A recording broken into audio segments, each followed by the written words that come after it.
తమిళసైతో అన్నామలై భేటీ. నాకు తెలిసి మొన్న చంద్రబాబు నాయుడు ప్రమాణ స్వీకారం రోజు ఆమెను క్లాస్ వీకిన తర్వాత వచ్చినటువంటి ఎఫెక్ట్లు ఎక్కడైనా చూసుకోవచ్చు దీన్ని. తమిళనాడులో బీజేపీలో వర్గపోరు చల్లబడినట్లే కనిపిస్తోంది. ఇటీవల తనపై తీవ్ర విమర్శలు గుప్పించిన మాజీ గవర్నర్, బీజేపీ తమిళనాడు రాష్ట్ర శాఖ మాజీ అధ్యక్షురాలు డాక్టర్ తమిళసై సౌందరరాజన్తో అధ్యక్షుడు అన్నామలై తాజాగా భేటీ అయ్యారు. శుక్రవారం ఉదయం చెన్నైలోని సాలిగ్రామంలోని తమిళసై నివాసానికి వెళ్లిన అన్నామలై ఆమెతో గంటపాటు సమావేశమయ్యారు.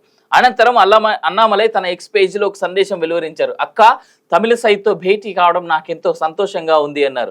రాష్ట్రంలో ఖచ్చితంగా కమలం వికసిస్తుందన్నారు. దీనికోసం ఆమె రాజకీయ అనుభవాలు, సలహాలు స్ఫూర్తిని ఇస్తాయని పేర్కొన్నారు. కాగా అంతకుముందు గురువారం రాత్రి తమిళసై తన ఎక్స్ పేజీలో అమరావతిలో అమిత్ షాతో తాను జరిపిన సంభాషణపై వివరణ ఇచ్చారు. లోక్సభ ఎన్నికల ఫలితాల తర్వాత పార్టీ ఎదుర్కొంటున్న సవాళ్లను అధిగమించేందుకు చేపట్టాల్సిన చర్యల గురించి అమిత్ షా తనతో చర్చించారని పేర్కొన్నారు. అంతేకాకుండా నియోజకవర్గాల వారీగా పార్టీని అభివృద్ధి పరిచే విషయంపై దృష్టి సారించాలంటూ ఆయన సలహా ఇచ్చారని, ఆ సలహాలు తనకి ఎంతో ఉద్వేగాన్ని కలిగించాయని వ్యాఖ్యానించారు. తమిళసై అన్నామలై ఇలా స్పందించడంతో ఇప్పటికీ వీరి మధ్య వివాదం ముగిసినట్లేనని బీజేపీ వర్గాలు చెప్తా ఉన్నాయి. అయితే ఇంతకీ ఏం జరిగింది?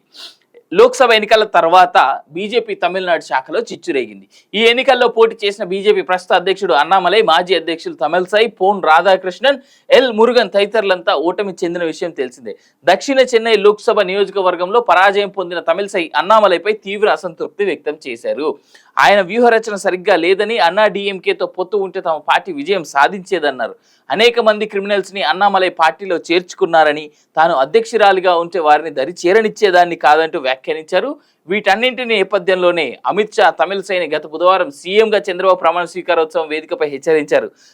కాగా ఢిల్లీ నుంచి వచ్చిన ఆదేశాల మేరకే ఇద్దరు నేతల భేటీ జరిగినట్టు బీజేపీ వర్గాలు పేర్కొంటున్నాయి. దీన్ని బట్టి అర్థం చేసుకోవచ్చు, ఏ రాష్ట్రానికి పోయినా బీజేపీలో ఇదే వర్గపోరు కనిపిస్తూ ఉన్నది. మాజీలు వర్సెస్ కరెంట్లు, అంటే ప్రస్తుతం ఉన్నటువంటి వాళ్ళు వర్సెస్ మాజీ బీజేపీ హెడ్స్, స్టేట్ హెడ్స్, అట్లే కనిపిస్తూ ఉన్నది. ఏదేమైనా ఇది శుభ పరిణామంగానే చూసుకోవచ్చు, అట్లీస్ట్ తమిళనాడు వాళ్ళకి మాత్రం. అయితే ఈ బంధం లేదా వీళ్ళ మీటింగ్కి సంబంధించి లేదా వీళ్ళ మధ్య జరిగినటువంటి ఆ డిస్కషన్ ఎన్ని రోజులు పాజిటివ్గా ఉంటుంది ఏంటి అనేటువంటిది రానున్నటువంటి రోజుల్లోనే తెలుస్తుంది.